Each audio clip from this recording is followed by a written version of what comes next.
Hello,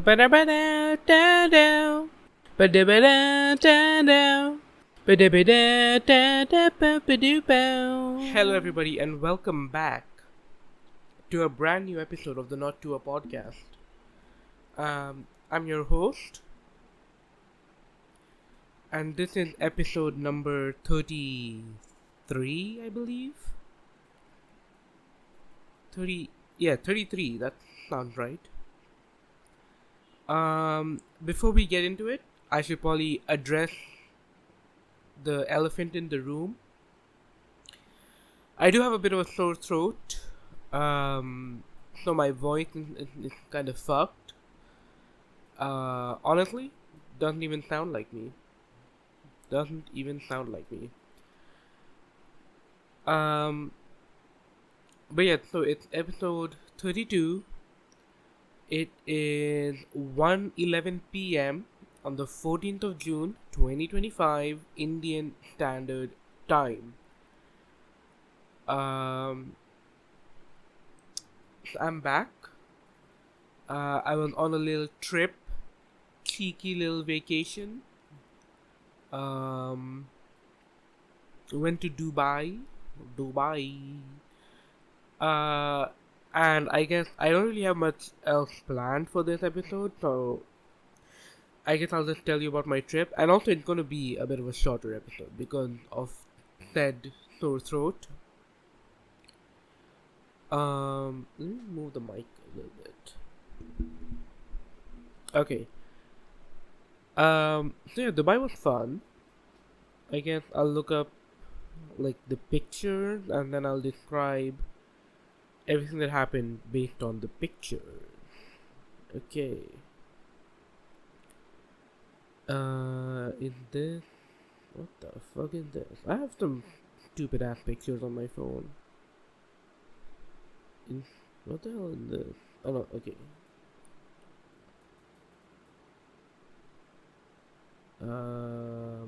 Okay, here. So my flight was at 8 a.m. Sorry about that. My flight was at 8 a.m. I pulled up to the airport at like 4:30. Which, I like getting to the airport a bit earlier. I like getting to the airport quite a while before my flight. Right? Because what else am I going to do that day? Especially for like a flight that leaves early in the morning. What else do I have to do before I get on that flight? Nothing. So I looked it up online, and it said that the check-in opens 4 hours before the flight.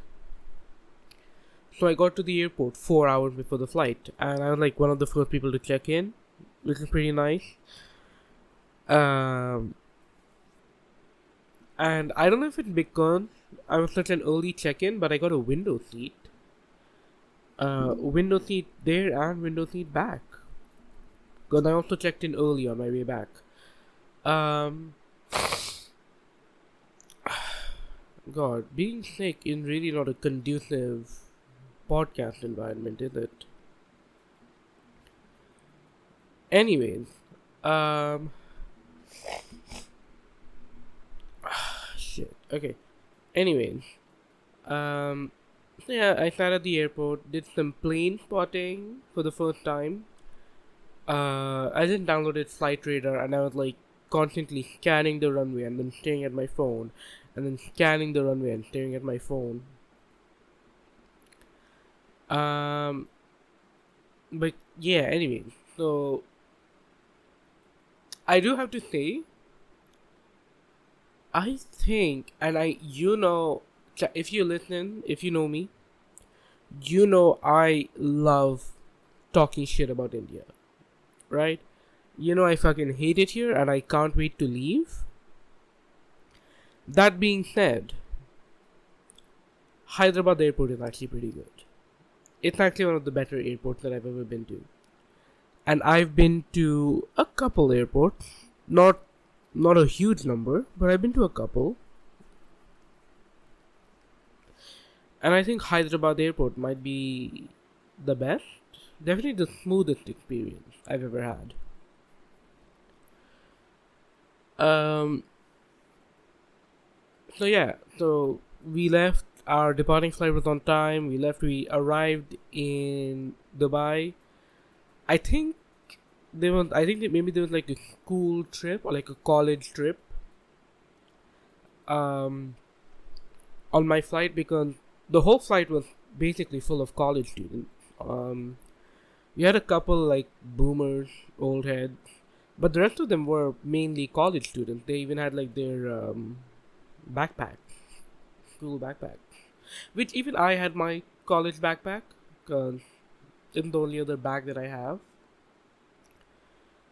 Um, but yeah, so that was a pretty chill flight actually because there were no kids on the flight. So yeah, whatever. We pull up, landed in Dubai. When you land in Dubai, isn't it fun? When you land in Dubai, once you get off of the plane, they put you in a little train, which I know they do this in some other airport. I think Paris, Charles de Gaulle, also has the little train. But this is my first time on a little train at the airport. Um, or first that I can remember, anyways.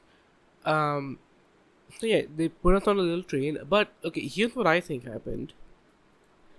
I think the little train is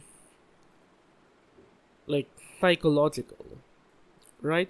Because I'm mapping out our journey in my head, and it basically looks like we just went in a circle. And here's what I think happened. I think they did that so they'd have more time to get our bags off the plane, right?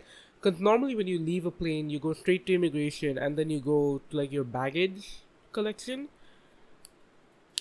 and so, like normally you'd be waiting there quite a while for them to unload all the bags, right?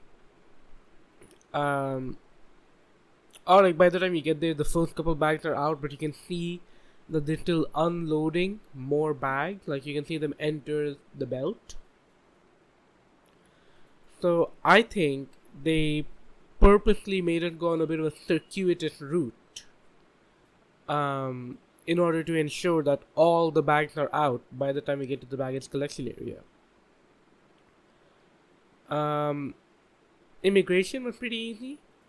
I went over to immigration. They had like a smart travel gate, basically a machine. You scan your passport, it lets you in.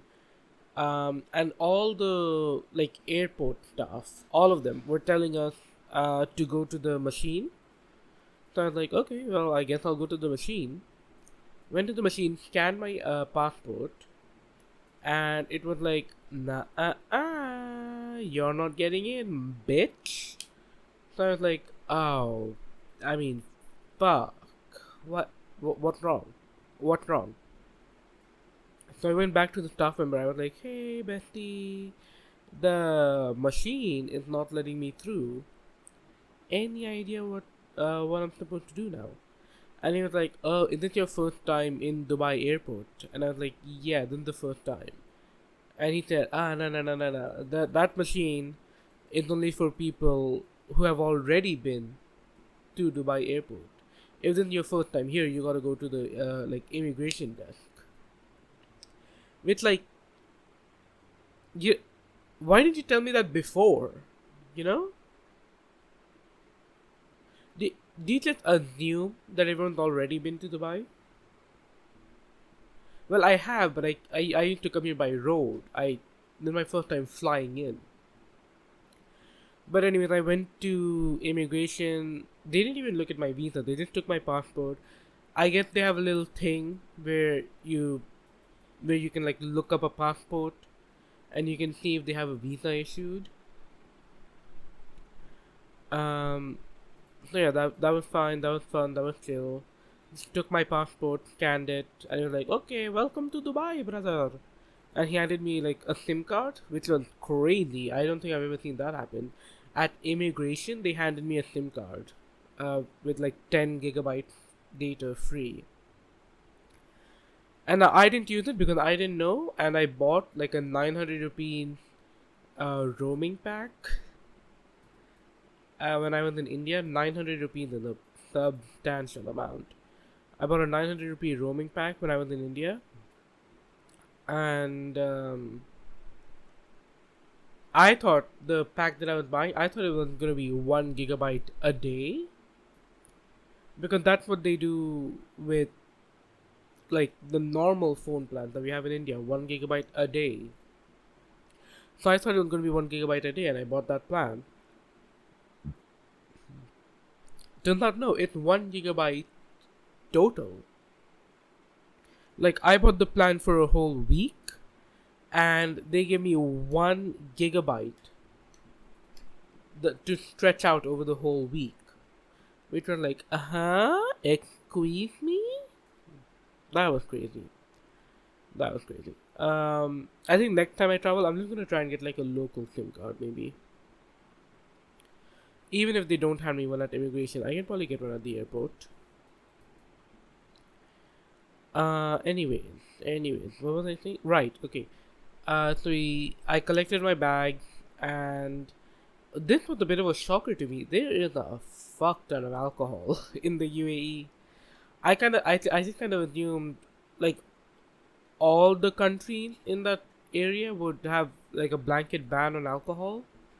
But no, if you get the license, you can sell alcohol. You can. I don't think you need a license to drink alcohol, but you need a license to sell it. So yeah, I could have pulled up and gotten a beer if I wanted to, a nice cold brewski with the boys. Um, I couldn't because I was there with my family. Ugh, a bunch of queers, am I right, chat? No, no. Okay. Yeah, I left the airport. I booked an Uber. I didn't want to take a taxi because I wanted to drop like the exact pinpoint location of my hotel. So I didn't want to take a taxi because if I took a taxi, I'd have to describe, oh, this is the street that I'm going to. I'm going to this hotel. I didn't want to deal with all that, so I just booked an Uber, dropped my PIN, and I would just give the driver the GPS to the PIN.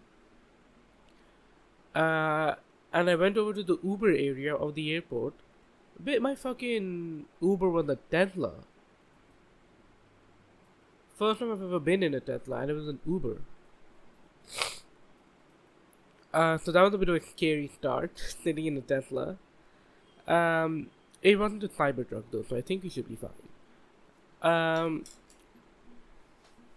Yeah, man, I've been on electric, like motorbikes before, electric scooters, and they've always been a fairly smooth ride.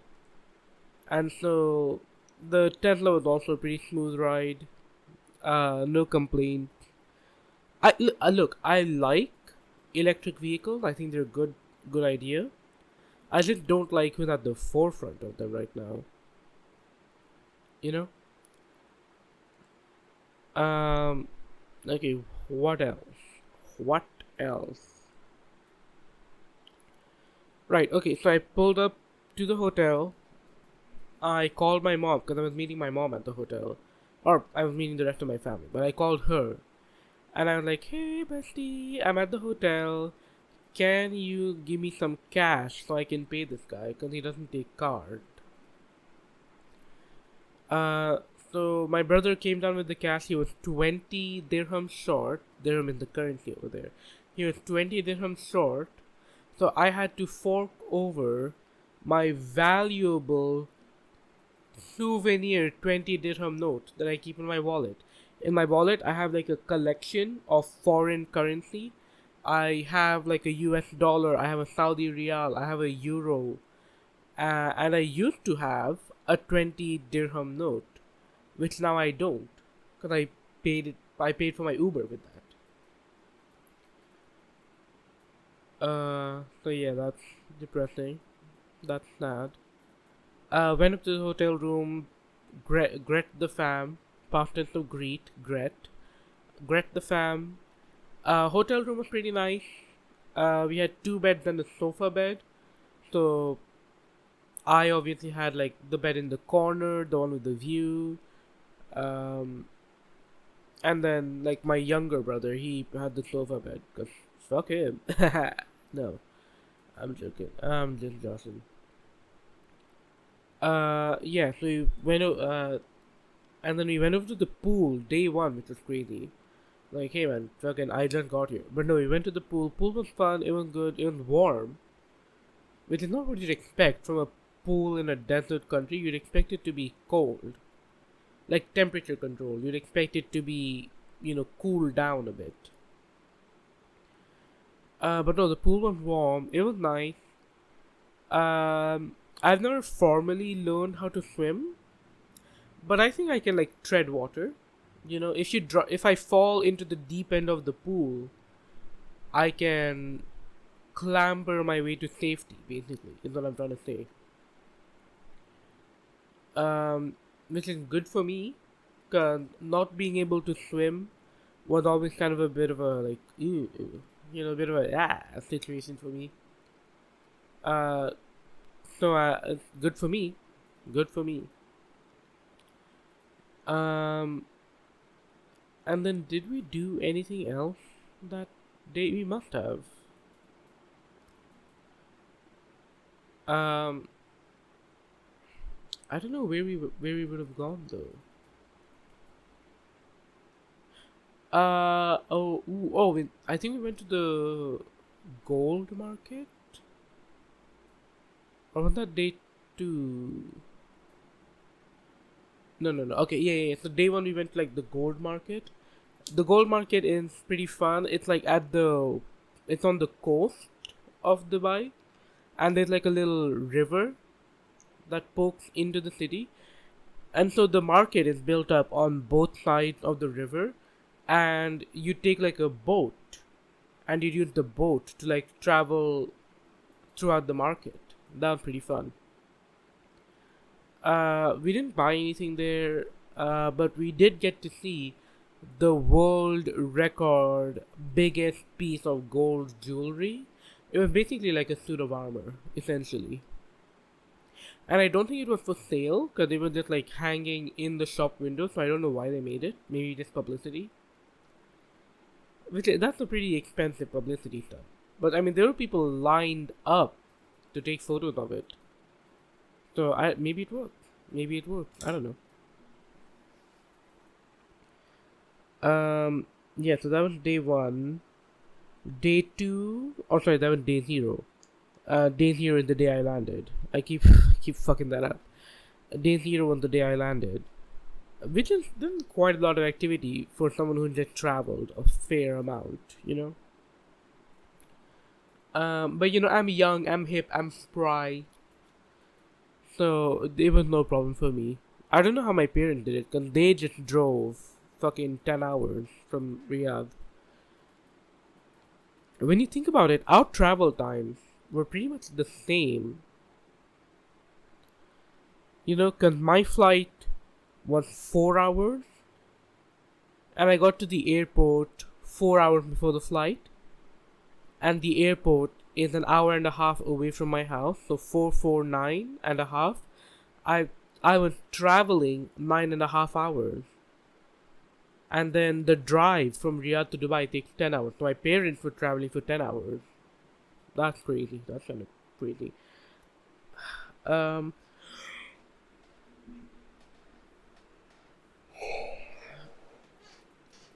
Sorry about that. Okay,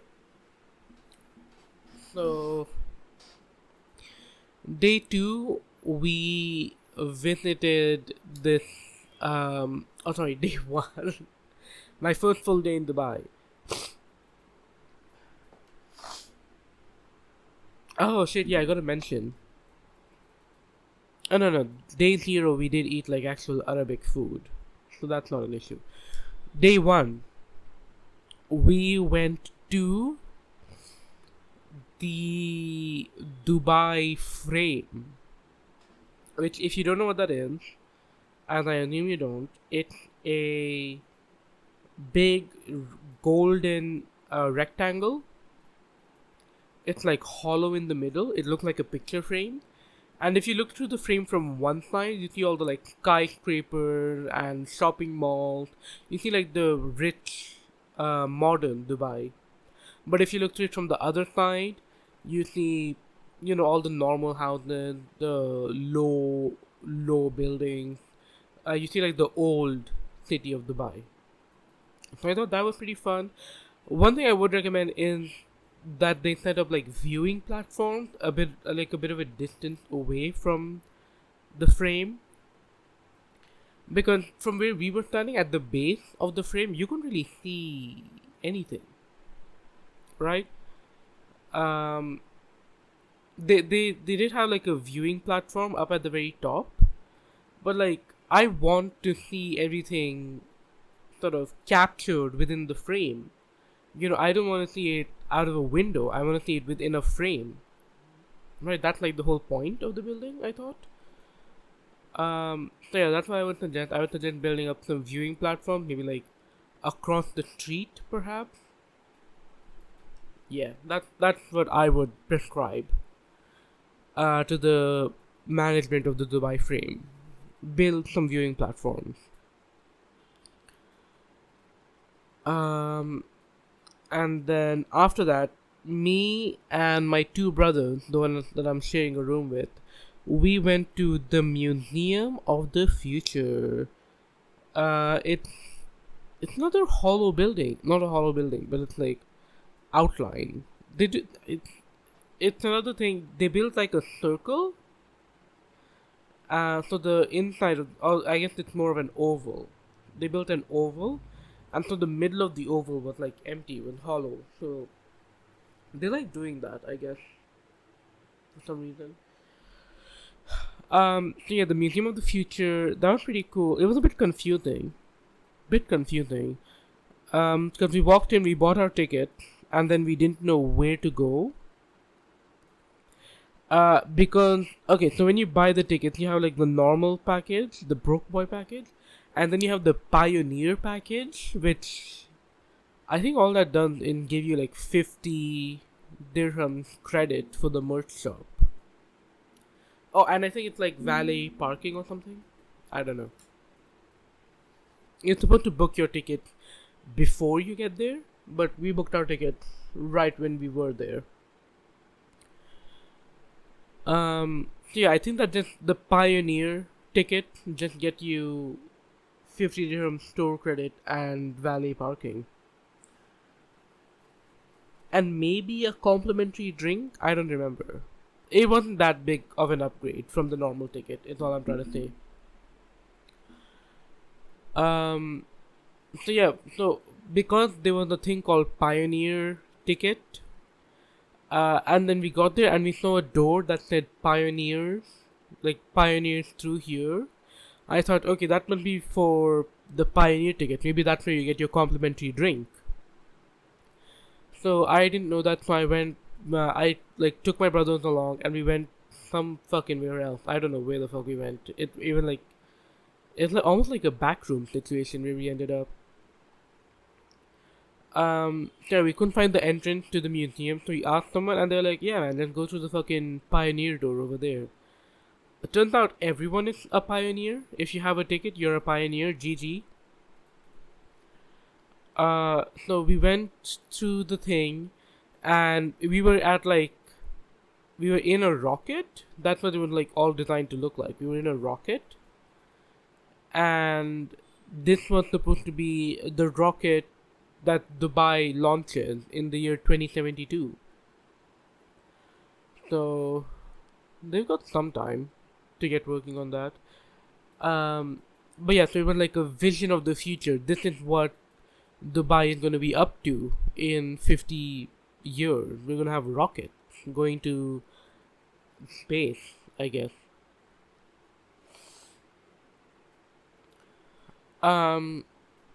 So yeah, we got in the rocket, we go up, and then we go up and we like it's really fun. The elevator, it's like an elevator, but the elevator has screens all around it, so it really does look like windows of a rocket ship. And so it really does look like you're going up off of the earth, and you're docking into like a space station. And the whole thing basically takes place on the space station. You know, so you go there, you dock into the station, and yeah. So then you get to like explore a bunch of like space technology. Um, there was like a model of the space station that we were on. Imagine like a big ass Lego model. That's kind of what we were looking at. They had like a spacesuit. You couldn't wear it, but it was there. They had a spacesuit. They had concepts of renewable energy plans. Um, they had a bunch of fucking. It was a bunch of concepts, honestly. They had like a thing you put it on your head and it would diagnose all your health issues, like all of them, even a broken bone, presumably. They had that. They had um, fuck, what was that thing? There was a pretty cool gizmo over there that they had, but I can't remember what it was. Oh shit, yeah, I should just look at the photos. Duh. I don't know. I'm struggling to remember all this. I can just look at the photos. Let's see here.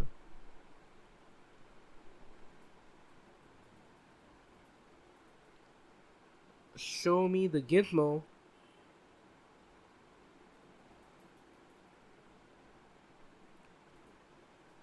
Is that? I think that this might be like a. Oh, it's like a. What do you call it?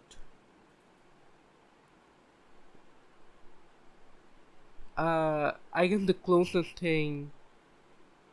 Oh, okay, here it is. There's the name. It's a nano repair tool. That was pretty fun.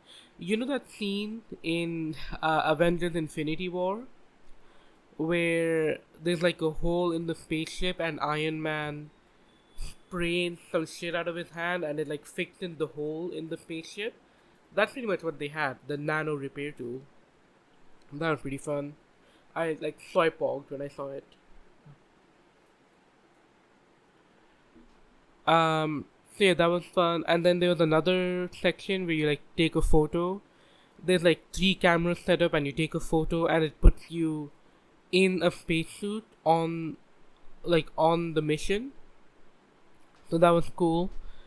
Got to see myself in a spacesuit. I wasn't perfectly centered in all 3 cameras, so my face looked a bit weird.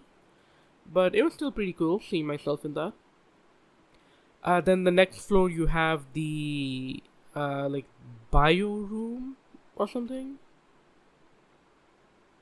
The main attraction of this room, they have like a big ass room, um, big ass room, a lot of jars, and they claim that each jar has the DNA of an animal in it. And then also the jars have like little holograms in them. Little holograms of what animal DNA they supposedly contain. I have no way of verifying whether they actually have like chimpanzee DNA in their in those little jars. Because all the jars are just clear liquid. Which, I mean, I know DNA isn't something like visible. I know it isn't something that you can see with the naked eye. But like they could have come up with something more convincing than clear liquid, surely. And also that's just like way too many animals to have DNA of. So I'm not sure I entirely believe their claim. But it's a cool concept. It's like a vault, because again we're still on like a space station. So we have like a vault of all living DNA. So if something were to happen to Earth, we still have the DNA on the space station to like save it, I guess, preserve it. So that was the DNA room, and then we moved on to the fake DNA room. Um, or I guess even faker than the other one. Because then there's like alien DNA. Supposedly by 2075, we've discovered aliens, and we've captured their DNA and put them into little jars as well. Aliens and alien plant life as well. We have like living specimens of alien trees, I guess. Um, and then the third floor was some like bullshit meditation space. It was just like a big room, and it played lo-fi hip hop beats basically. Because this was about halfway through the tour, you'd be walking a lot, so again, then just somewhere to like sit down and rest. Um, the next room though, it had like a big um open area, and there were TVs all around the walls, and they were just playing like abstract imagery on the TV. So that would be that's probably a bit trippy. No, I don't know. I said probably it was a bit trippy, being there, seeing all that shit. Um, and then once we got through the meditation floor, we got to this place called Tomorrow Today, and that's where all the future technology is. So they had like flying cars, they had jetpacks, they had the robot police dogs. Um, they had this one fucking robot. You know the robot where you see all the YouTube videos, and it's just like a gray woman, right? And she's talking, and she's like, "I think humans are bad," shit like that. They had that robot, and they had like a little mic set up so you could talk to it. Everyone kept asking it what its name was, even though there was a sign next to it that said, "My name is Amika." Um, yeah. I don't. To be honest, I couldn't think of a better question to ask her. So I was thinking I'd be like, Amika, what's your opinion on the robot uprising? Will it ever happen? That's fucking stupid, dude. So annoying. I'm glad I didn't ask that question.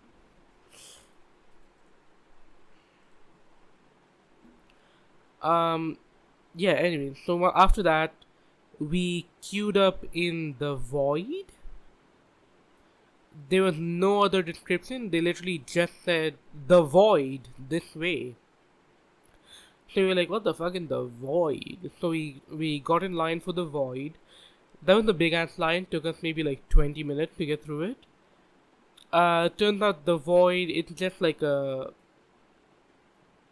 just get access to like the hollow part of the oval, and so from there you get like a good view of all the skyscrapers and shit. I got a pretty good photo of that.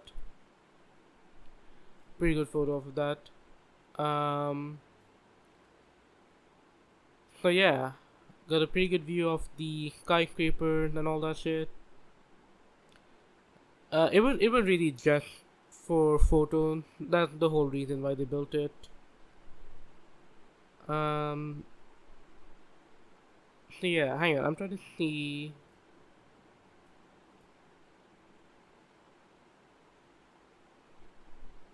Okay. Okay. So that was the Museum of the Future.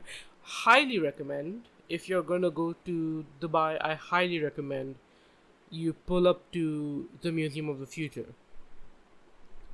And yeah, so then at night we went over to this place called Zamzam Mandi.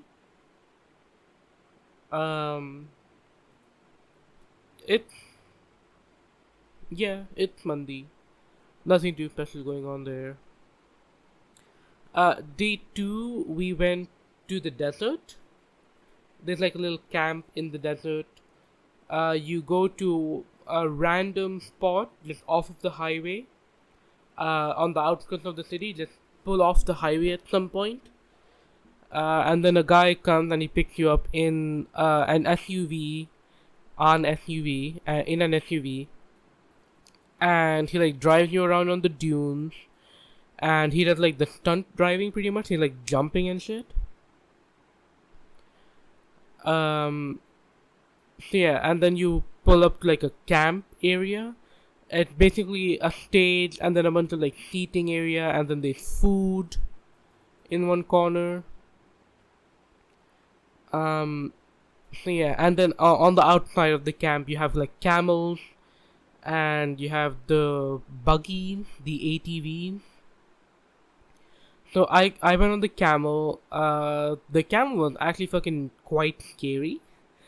Um, cause I don't know if all camels do this, but these ones they kind of leaned forward, for you to disembark, right? I kind of thought they would just crouch, but these ones sort of leaned forward, and you needed to hop off. And then when you get on, they like lean back. So I don't know. I don't know. It was quite scary. I nearly pissed my pants. Because I thought I was about to fall.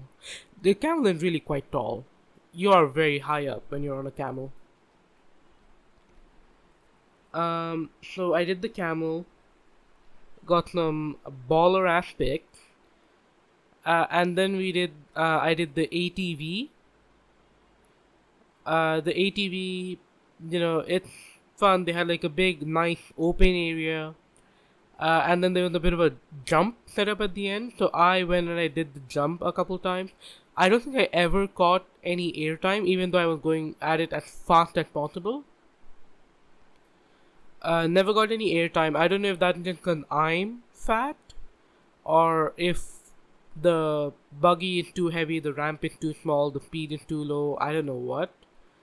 But I never got any airtime. To be fair, I didn't see anyone else getting any airtime. So that makes me feel less bad about myself. And then we went to the camp. It was dinner time. It was a buffet setup. So I just ate a bunch of fucking kebabs. From what I can remember, just a bunch of fucking kebabs. Bunch of kebabs, a little bit of rice, a little bit of noodles. They had a nice cake. The cake was pretty nice. And then they had a fucking... They had some people come out and entertain us. There was a guy doing like a sword dance, dancing with the sword, there was another guy, he had like a... what do you call it? He had like two skirts, but the skirts were light up. And so he would just spin. Imagine like then they close all the lights and shit. So just imagine like a bunch of spinning lights. That's kind of what we saw. With that guy, it was pretty good. Very impressive performance. And then they pulled out of the belly dancer, which again, I don't know what I'm supposed to look at during the belly dancing. Cause like she's on stage, she's shaking Nyash, and the kids say, she's shaking Nyash, and yeah, I'm like, am I just supposed to watch? Am I supposed to stare? Am I supposed to ogle? Well, I guess respectfully. Am I supposed to respectfully ogle?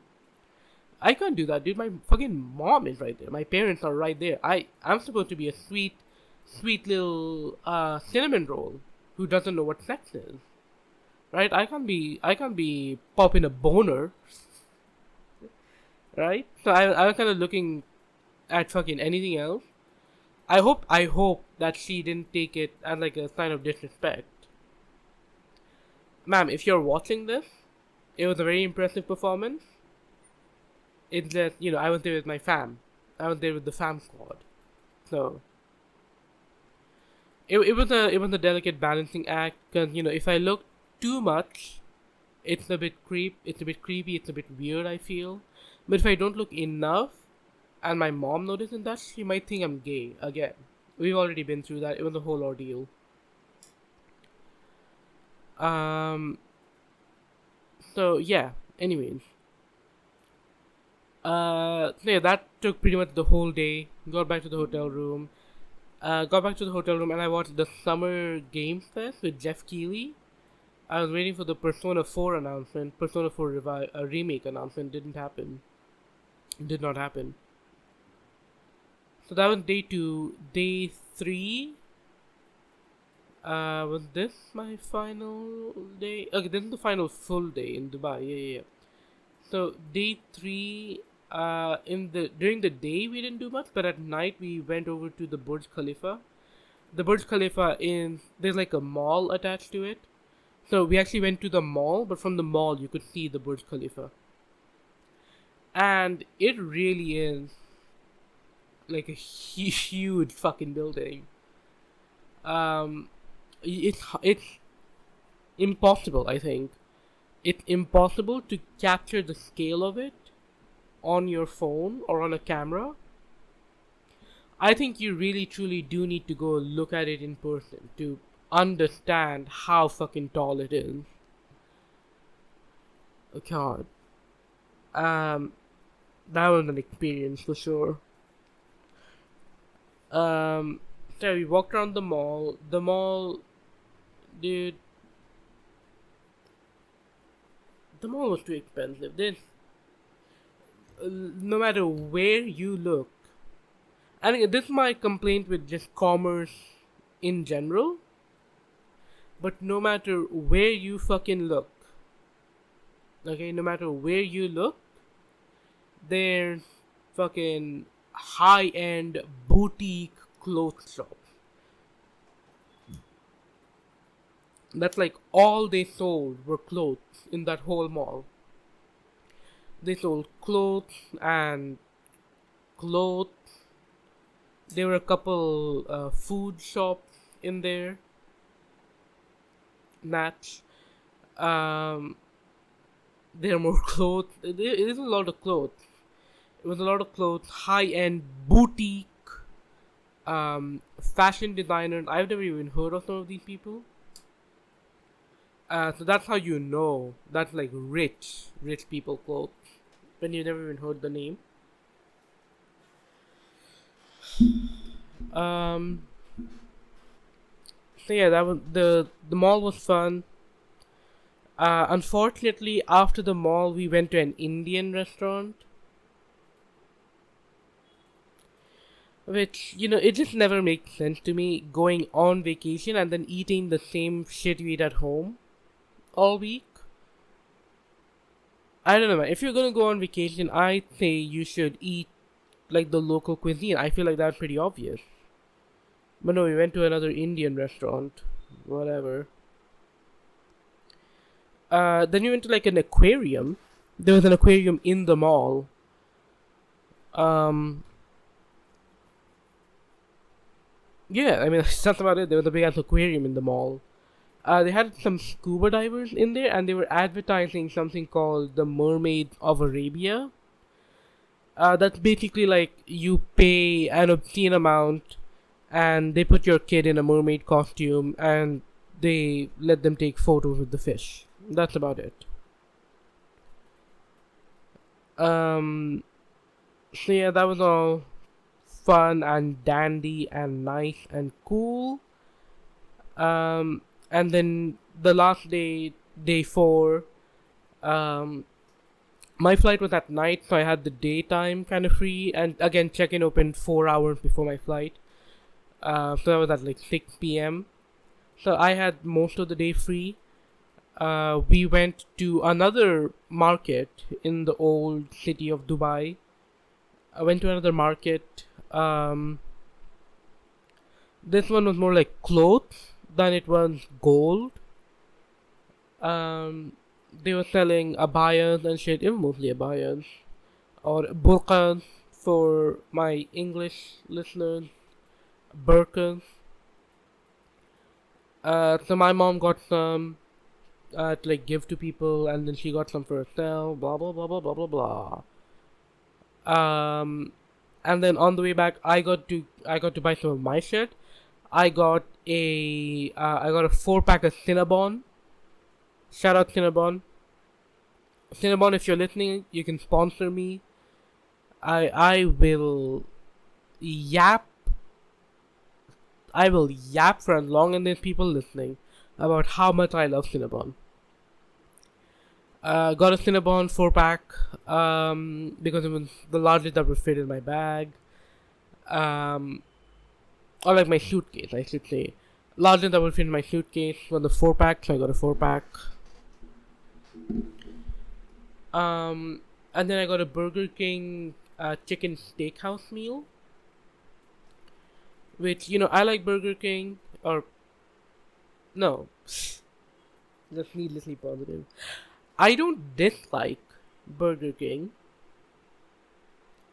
I think it's a valid option.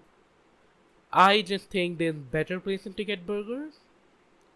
But, you know, if there's no other options available, a Burger King, go for it. I would recommend, I suppose. If there were no other options left, of course. So I got a chicken steakhouse meal from Burger King. It's the one burger that I would say is on par with Leon's, maybe even slightly better. Um, but I mean, I guess I'm having a Leon today, so I guess if the taste still lingers on my lips of the chicken steakhouse meal, I can compare that with the Leon's burger today, and I'll let you guys know, I suppose. So yeah, pulled up to Sharjah airport. My dad dropped me off there at 4 p.m. Which again, my flight is at 11 p.m. No, it's at 10 p.m. Sorry, it's at 10 p.m. Check-in opens at 6 p.m. And for 2 hours, I'm just kind of sauntering in front of the check-in area because they won't let me check in 6 hours before the flight, of course. So I had to while away 2 hours over there. There weren't any proper seating conditions or shit, nothing like that.